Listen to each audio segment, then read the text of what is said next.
a WikiVidi documentaries production. Don't forget to like and subscribe. Enjoy. A Fistful of Dollars. A Fistful of Dollars is a 1964 spaghetti western film directed by Sergio Leone and starring Clint Eastwood in his first leading role, alongside Gian Maria Volontè, Marianne Koch, Wolfgang Lukschy, Sieghardt Rupp, José Calvo, Antonio Prieto, and José Calvo.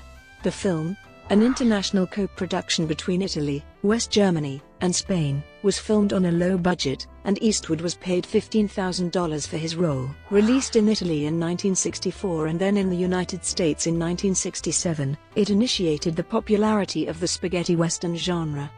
It was followed by For a Few Dollars More and The Good, the Bad and the Ugly, also starring Eastwood. Collectively, the films are known as the Dollars Trilogy, or the Man with No Name Trilogy. All three films were later released in sequence in the United States in 1967, catapulting Eastwood into stardom. The film has been identified as an unofficial remake of the Akira Kurosawa film Yojimbo, which resulted in a successful lawsuit by Toho, Yojimbos production company. In the United States, the United Artists publicity campaign referred to Eastwood's character in all three films as the Man with No Name. As few spaghetti westerns had yet been released in the United States, many of the European cast and crew took on American-sounding stage names.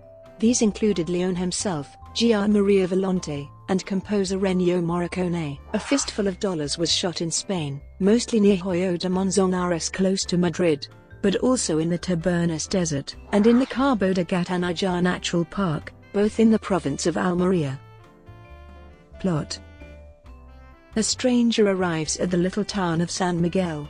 Silvanito, the town's innkeeper, tells the stranger about a feud between two families vying to gain control of the town, the Rojo brothers, Don, Esteban and Ramon, and that of the town sheriff, John Baxter. The stranger decides to play each family against the other in order to make money, and proves his speed and accuracy with his gun to both sides by shooting with ease the four men who insulted him as he entered town.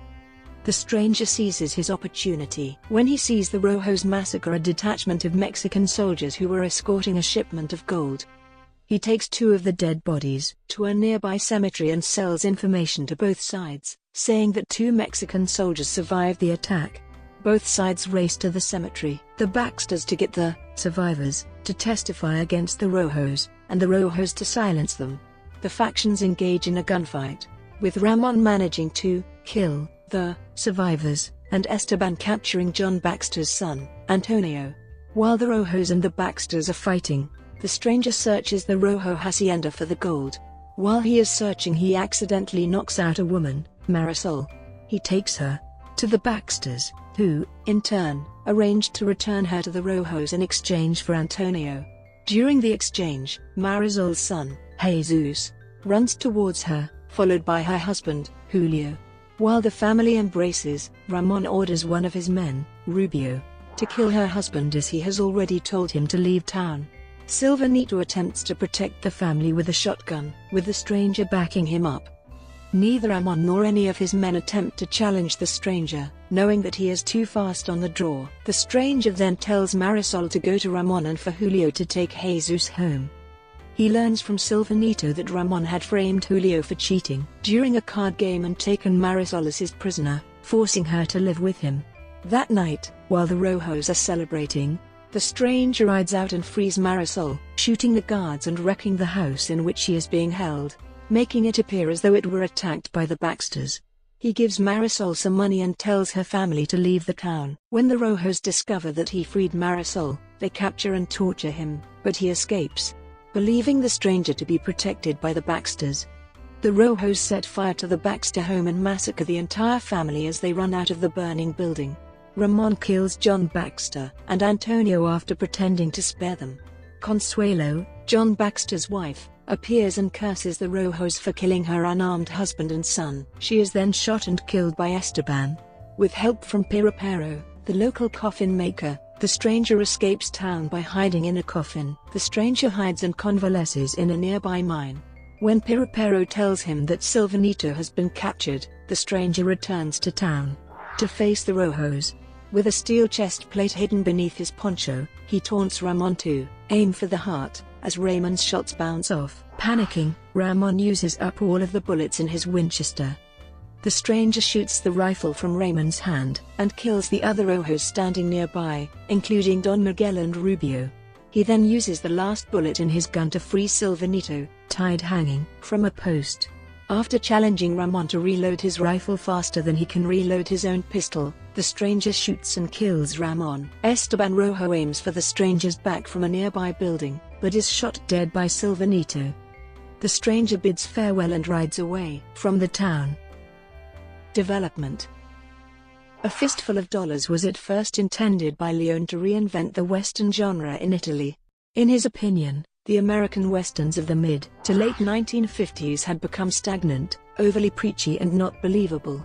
Despite the fact that even Hollywood began to gear down production of such films, Leone knew that there was still a significant market in Europe for Westerns.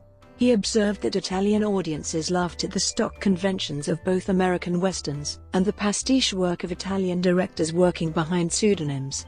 His approach was to take the grammar of Italian film and to transpose it into a Western setting. Eastwood was not the first actor approached to play the main character. Originally, Sergio Leone intended Henry Fonda to play the man with no name. However, the production company could not afford to employ a major Hollywood star. Next, Leone offered Charles Bronson the part. He, too, declined, arguing that the script was bad. Both Fonda and Bronson would later star in Leone's Once Upon a Time in the West.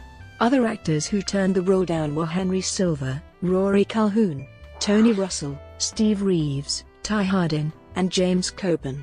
Leone then turned his attention to Richard Harrison, an expatriate American actor who had recently starred in the very first Italian Western, Duello nel Texas. Harrison, however, had not been impressed with his experience on that previous film and refused.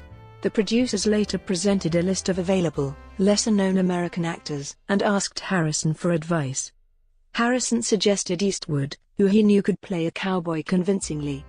Harrison later stated, "Maybe my greatest contribution to cinema was not doing A Fistful of Dollars and recommending Clint for the part." Eastwood later spoke about transitioning from a television western to A Fistful of Dollars in Rawhide. "I did get awfully tired of playing the conventional white hat, the hero who kisses old ladies and dogs and was kind to everybody. I decided it was time to be an anti-hero." A Fistful of Dollars was an Italian/German/Spanish co-production, so there was a significant language barrier on set. Leone did not speak English, and Eastwood communicated with the Italian cast and crew mostly through stuntman Benito Stefanelli, who also acted as an unlicensed interpreter for the production, and would later appear in Leone's other pictures. Similar to other Italian films shot at the time, all footage was filmed silent, and the dialogue and sound effects were dubbed over in post-production. For the Italian version of the film, Eastwood was dubbed by stage and screen actor Enrico Maria Salerno, whose sinister rendition of the man with no name's voice contrasted with Eastwood's cocksure and darkly humorous interpretation. Visual style. A Fistful of Dollars became the first film to exhibit Leone's famously distinctive style of visual direction. This was influenced by both John Ford's cinematic landscaping and the Japanese method of direction perfected by Akira Kurosawa. Leone wanted an operatic feel to his Western, and so there are many examples of extreme close-ups on the faces of different characters, functioning like arias in a traditional opera. The rhythm, emotion, and communication within scenes can be attributed to Leone's meticulous framing of his close-ups. This is quite different from Hollywood's use of close-ups that used them as reaction shots, usually to a line of dialogue that had just been spoken. Leone's close-ups are more akin to portraits, often lit with Renaissance-type lighting effects, and are considered by some as pieces of design in their own right. Eastwood was instrumental in creating the man with no name's distinctive visual style. He bought black jeans from a sports shop on Hollywood Boulevard, the hat came from a Santa Monica wardrobe firm, and the trademark cigars from a Beverly Hills store. He also brought props from Rawhide, including a cobra-handled Colt, a gun belt, and spurs. The poncho was acquired in Spain. It was Leone and costume designer Carlo Simi who decided on the Spanish poncho for the man with no name. On the anniversary DVD for The Good, the Bad, and the Ugly, it was said that while Eastwood himself is a non-smoker, he felt that the foul taste of the cigar in his mouth put him in the right frame of mind for his character. Leone reportedly took to Eastwood's distinctive style quickly and commented that, more than an actor, I needed a mask, and Eastwood, at that time, only had two expressions, with hat and no hat. Soundtrack. The film's music was written by Ennio Morricone, credited as Dan Savio. Leone requested Morricone to write a theme that would be similar to Dmitri Tiomkin's El Deguello. Although the two themes are similar, Morricone states that he used a lullaby he had composed before and developed the theme from that. He adds that what makes the two themes similar is the execution, not the arrangement. In 1962, expatriate American folk singer Peter Tevis recorded a version of Woody Guthrie's Pastures of Plenty that was arranged by Morricone. During a conference with Morricone over the music in the film, a recording of Tevis' Pastures of Plenty was played. Sergio Leone said, "That's it," with Tevis claiming the tune and musical arrangements were copied for the music for the opening titles, Titoli. Some of the music was written before the film, which is unusual. Leone's films were made like that, because he wanted the music to be an important part of it, and he often kept the scenes longer simply because he didn't want the music to end. That's why the films are so slow, because of the music. Though not used in the completed film, Peter Tevis recorded lyrics to Morricone's main theme for the film. As a movie tie-in to the American release, United Artists Records released a different set of lyrics to Morricone's theme called Restless One by Little Anthony and the Imperials. Tracks. Release and reception. A Fistful of Dollars was released in Italy in September 1964. Over the film's theatrical release, it grossed more than any other Italian film up to that point.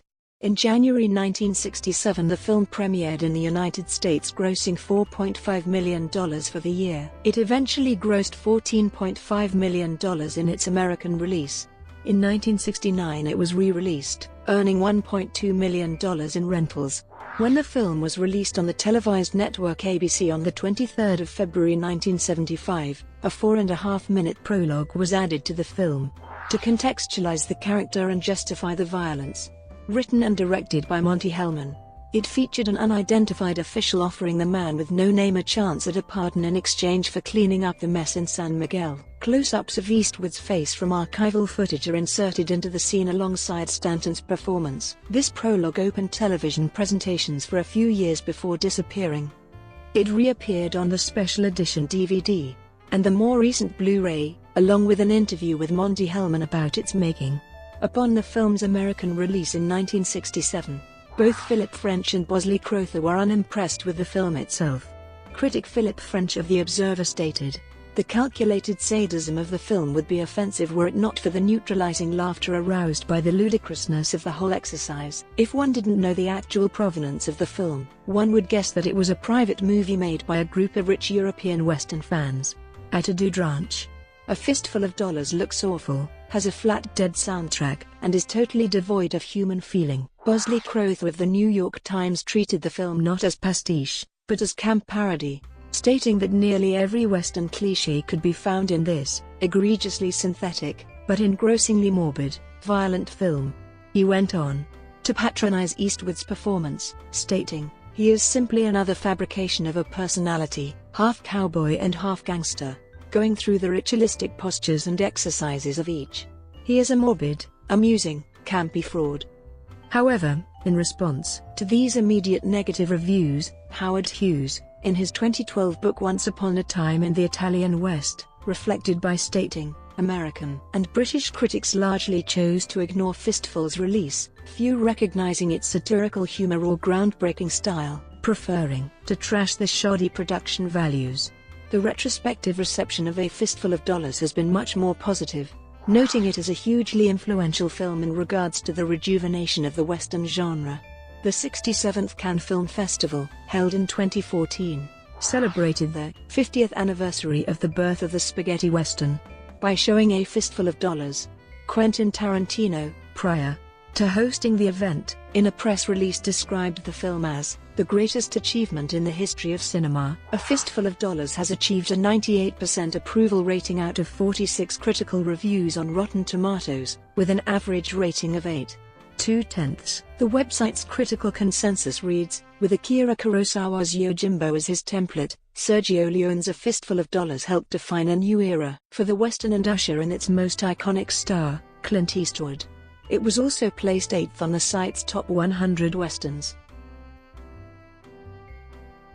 Brought to you by WikiVidi Documentaries. Would you like to know more?